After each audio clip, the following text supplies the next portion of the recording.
So good morning again, everyone. We have a distinguished panel with us this morning to kick off this discussion about the future of corporate governance. Mary, I want to start with you because our panel comes from different perspectives in terms of where they fit in the landscape of corporate governance. Mary, could you give us a little bit of background on your experience in corporate governance? Yes, I've had the good fortune of serving on about 15 corporate boards over my career. I've been on pretty much every committee that boards typically have, finance and audit, nominations and governance, compensation. I've seen companies through good times and through very challenging times, through the financial crisis and the Great Recession, through CEO transitions, and have enjoyed most moments of being on corporate boards. Thank you. And Veta, how about yourself? Where do you fit in the landscape of corporate governance? Well, it's interesting. Mary talked about her experience in the boardroom as a director. So I cut my teeth as in-house counsel, working in the governance space and supporting and being a part of the corporate secretarial function. So we were part of the group that made sure, I guess, you were well served and informed.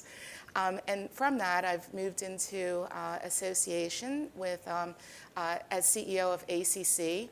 And we are a global bar association that supports chief legal officers, most of whom hold the title of corporate secretary. So I come at it from that governance perspective and also globally because our membership spans 85 nations. That's great. We'll be talking more about the legal issues and liabilities that are becoming more and more important for boards, as we talked a bit ourselves earlier. Steve, how about you? Well, I'm a hybrid. Hybrid of all three of us, right? I'm a board member, governance chair of a technology company, Objective Interface Systems. I've been a general counsel from startups to Fortune 100 companies, but I've dedicated the last 10 years to working for the National Association of Corporate Directors, which represents 21,000 board members from every type of industry you can imagine, every type of company, from large family businesses and nonprofits to the very top of the Fortune 1000. So we are all about being the voice of the director and really the center of gravity for what's happening in emerging governance. So we're facing a lot of those issues every day in the boardroom and in public settings. Great. I want to start opening up the discussion for the panelists, but first, before we go there, by a show of hands, how many people in this room have served on a board or are currently on a board?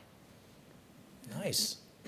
Fascinating. Nice. And how many of you are actually look at the composition of a board before you're going to invest in something? Interesting. Nice. Interesting. So with that, I think I'll kick off the first question with something that has been in the news over the last couple of months. In August, the Business Roundtable of CEOs came out and made a statement that got a lot of people's attention. And essentially what they said was, we're shifting our viewpoint in terms of, as companies, what we're going to be focused on. We're going to try to shift a bit more towards what companies are doing and how they're impacting society and communities, and not only be focusing on returns for shareholders. And that was an interesting statement in the context of what's going on right now. How do you think that new viewpoint, in terms of what CEOs around the world are saying at some of the biggest companies, will change how boards strategize? What do you think, Steve? Starting with me? Yeah. Well, you know, You're our hybrid, so I figure you'll give the balance view. I'm going to tell you, when that came out, the phones were flying off the hook at our place, because all the lawyers, all the professors of securities law were saying, what are we thinking? The shareholders, the primary responsibility of the board of directors and their fiduciary responsibilities. But once everyone took a deep breath, it's like waiting before you send an email, right? Take a deep breath, right? And it's like once everyone cooled down, I think what we talked about was we realized we've come full circle, because being a strong corporate citizen is a primary priority of every corporation. And being a corporate citizen involves your human capital, your local community, your culture, environment, social governance, This is nothing new. It's just we need to remind ourselves that this is a critical component of fiduciary oversight. Yeah, I agree with Steve. You know, I'm thinking back to my time when I was at Sunoco, and in the 90s, so more than 20 years ago, there were discussions around environmental responsibility. Sunoco was the first company that signed on to the series principles, and when they did, just being a Fortune at that time 100 company, plus in the energy space, that created all kinds of shockwaves. Why would you bother to sign on to those principles? So I agree with Steve that the pendulum, you know, does swing in terms of areas of focus, and companies were always thinking about a wider constituency. And so it seems as if it's just a re-energizing of that focus and that conversation. But let me press a little bit more on that, Mary, because Steve did say, Steve, if I understood you correctly, you got calls right away from some security lawyers who were thinking, hey, like, what do we do in terms of decisions that may take away from some of our ability to move the stock price up? So if you're a board member, is it easy to incorporate that dual mandate? Is it easy, you said? Yes. Yes. I call what happened with the Business Roundtable, the statement that they made, my title for it is smart capitalism.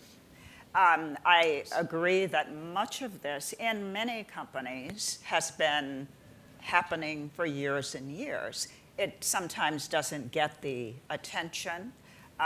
Companies sometimes don't necessarily disclose, or they're not transparent about what they're doing for communities.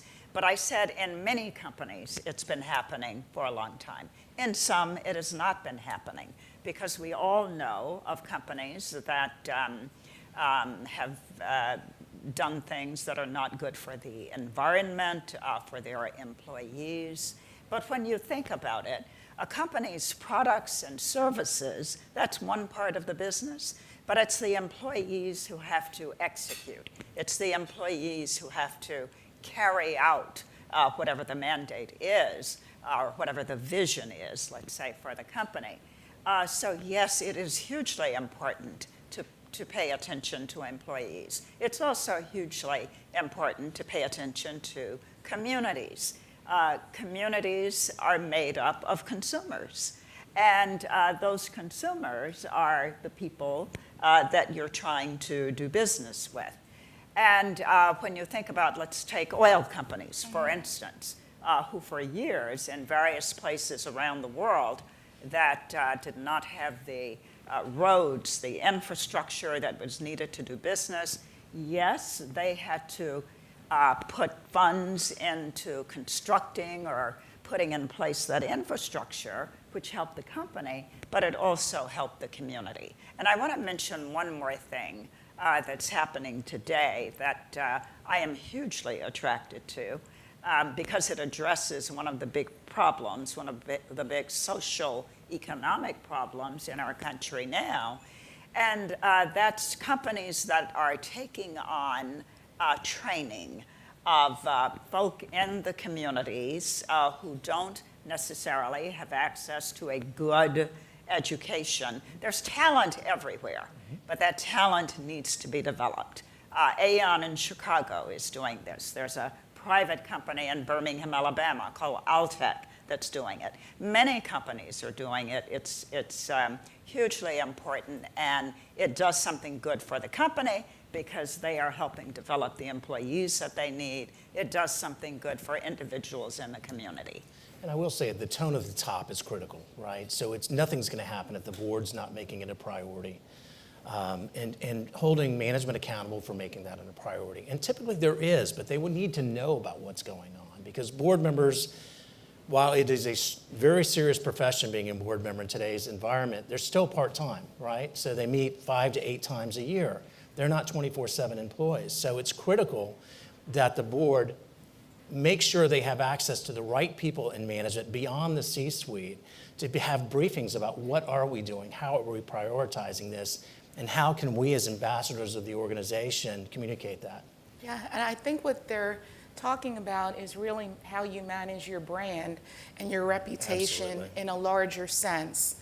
just beyond your industry, or beyond your sector, but how are you viewed in society at large? Because with social media and the ability for people to wage campaigns or react to anything that goes on within the corporation, you have to really be thinking about your brand and how am I positioning, because it's clear that people are willing for the right brand and organizations that they believe in to pay a substantial premium, whether it's a cup of coffee that you like the brand, so you're willing to pay a little bit more, or it's a pair of shoes that donates one for every one that you buy, and you feel comfortable paying more than a less expensive pair of shoes.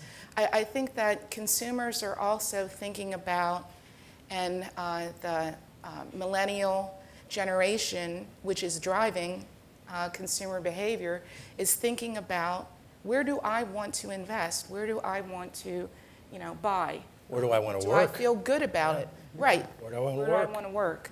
Well, that's a good point. In terms of the millennials, how are they changing the way that corporate boards act? Because as you're saying, some of this is about projecting to shareholders and investors about your company, but some of it is about the war for talent. We have one of the tightest labor markets right now that we've ever seen in this country. So how are corporate boards changing in terms of how they reach out to employees in that Gen X, Gen Y grouping? I'd like to give you an example that I've seen at least 3 companies on whose boards I serve. And Gen Xers, Gen Y, millennials really don't like, and I know this is gross generalization, but for the most part, they don't like living outside a city. They want to be in the inner city where things are happening. And we've had to do things like literally open offices in cities close by, or cities that are not quite so close by, in order to attract younger people.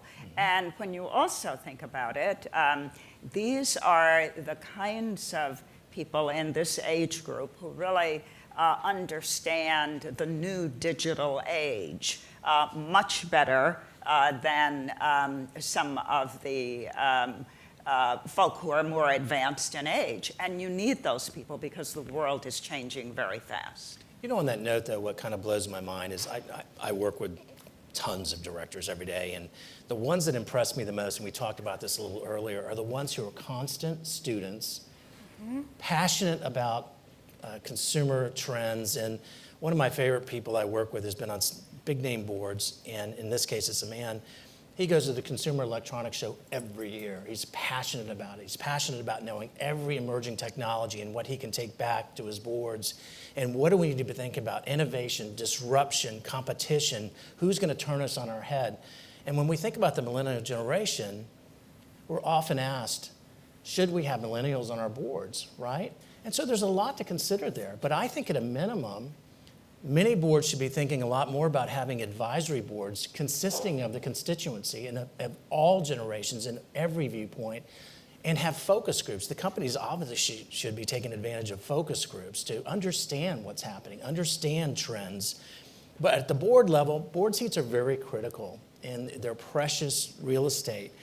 But it's foolish if they don't tap into emerging thinking, new trends, new technology, new consumer taste.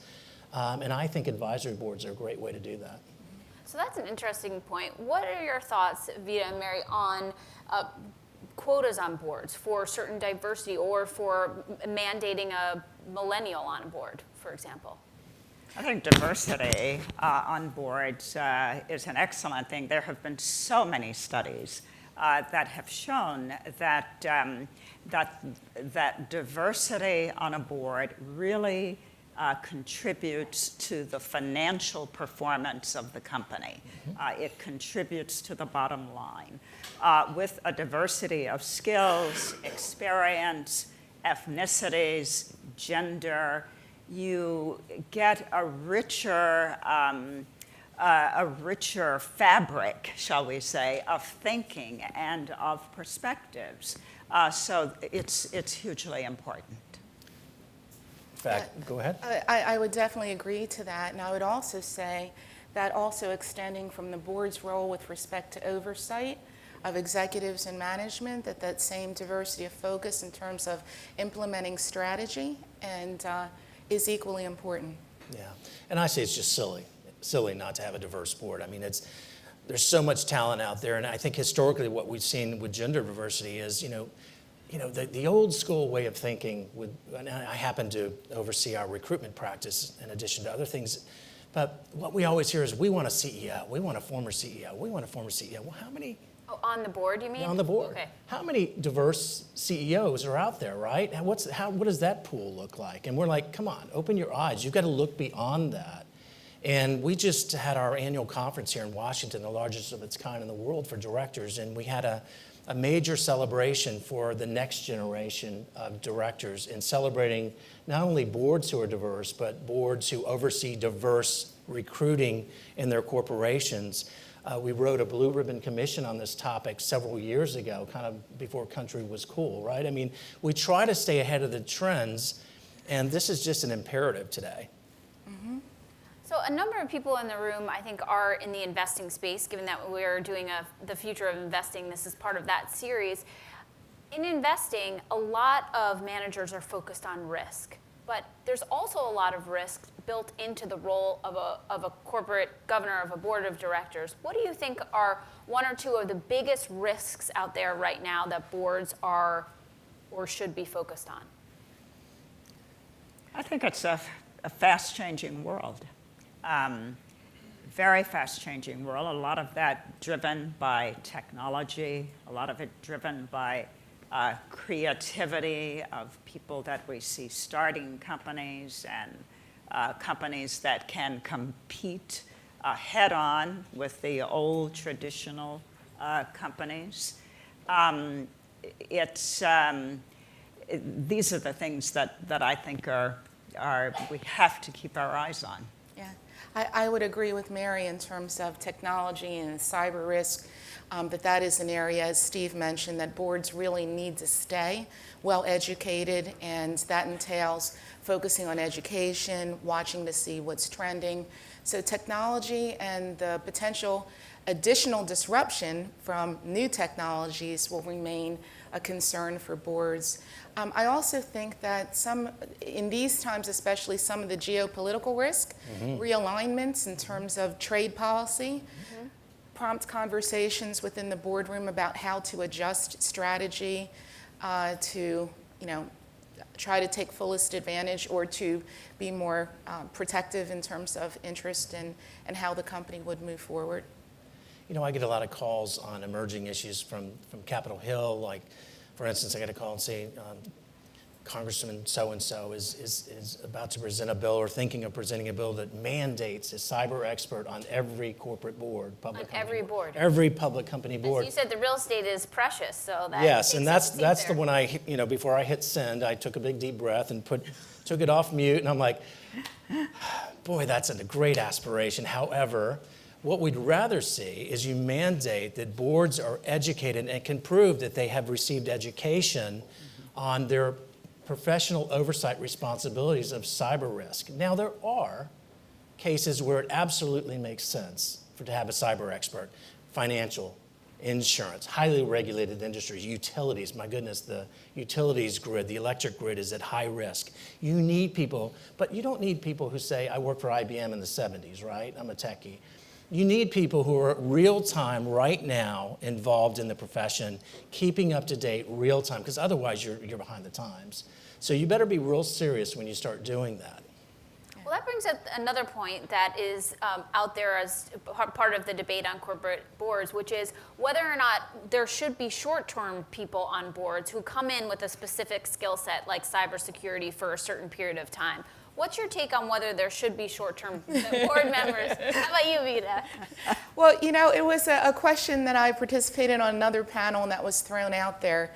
And especially in the area after organizations undergo substantial mergers, most of the mergers end up failing in the integration phase. So are there people who might have expertise, especially in that area, who could help with it? And so It is a controversial perspective. I think that boards have to focus on, what are the skills and needs that they have for a longer term. And I think that that was the more popular view from the experts that I'm flanked by. I think Mary's got a great perspective on this too. I think it's if to have a short-termer on a board is very short-sighted. Board members have to really engage with the company and with the board on every issue, not just on one very narrow issue. A board can always bring in advisors to help with some short-term matter. But when you think about, and I understand many of you are investors, and I hope you're the kind of investors who focus really on the long-term prospects for a company, on a company's ability to create value over the long term.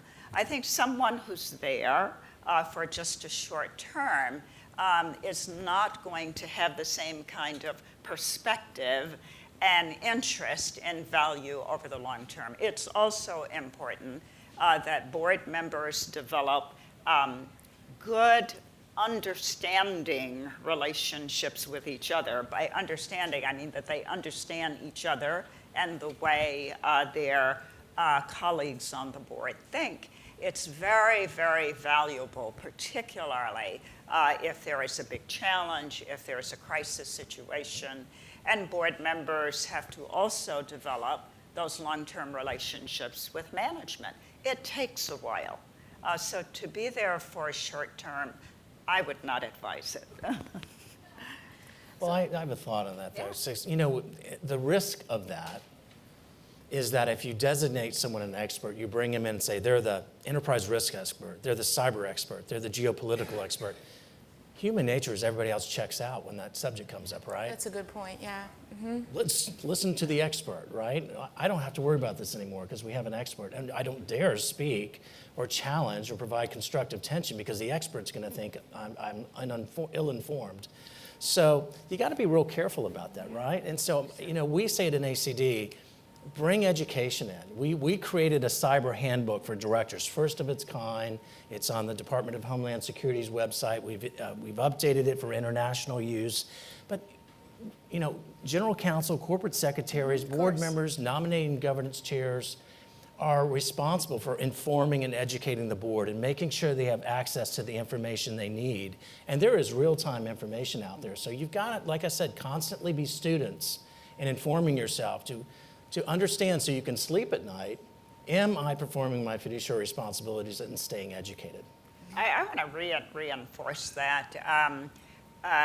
Learning, constant learning, is just hugely important for board members. As I said earlier, the world is changing. Companies' strategies now have to be very dynamic because we live in a dynamic world. Where the things outside that affect you are constantly changing. All of the disruption that you mentioned, companies might sometimes have to do some creative destruction and do their own disruption of their own business. So board members who have open, curious minds and who learn more and more about the company's markets, the industry, the business, competition, I think are highly valuable. And I would underscore that too, the importance of education as well, because one other thing that boards, I believe, have to think about is thinking about their role and the way that they govern from the perspective of an activist, because one thing that we haven't talked about yet is all the scrutiny that board members are under from activist communities, from institutional investors, from perspectives that are shared and weighing large in. pension funds, yes, absolutely. Yes. Activist hedge fund managers. So, Absolutely. So how does a board better prepare itself for some of the scrutiny and increased transparency that's being demanded by not only activists, but by the rise of ESG investing by retail investors all the way up to the most sophisticated pension and sovereign wealth funds out there? If I might start with this one. It's a passion of ours at NACD is we're in an environment where you have to, a board is like a professional franchise. You're constantly looking for free agents who can bring something unique, have those general skills, have those understanding of P&L and understanding how a business runs. But you may do an acquisition and the legacy business is no longer the push, and you need people who understand the business you acquired or bring board members on. So what we call that is a high-performing board or a strategic asset board. And the Securities and Exchange Commission and their requirements and proxy statements require boards to demonstrate, and also in their annual reports, what are the qualifications of this board? What uniquely qualifies them to be on this board? What do they bring other than, we don't want to see where you went to school and what clubs you belong to. We want to know what technical skills and background you bring. How do you define diversity on your board? How diverse is your board? Institutional shareholders, activists, they want to know. And if you're not performing well, and if you're not on top of your game and constantly challenging your board to be ahead of the curve, somebody's going to knock on your door, right? Right.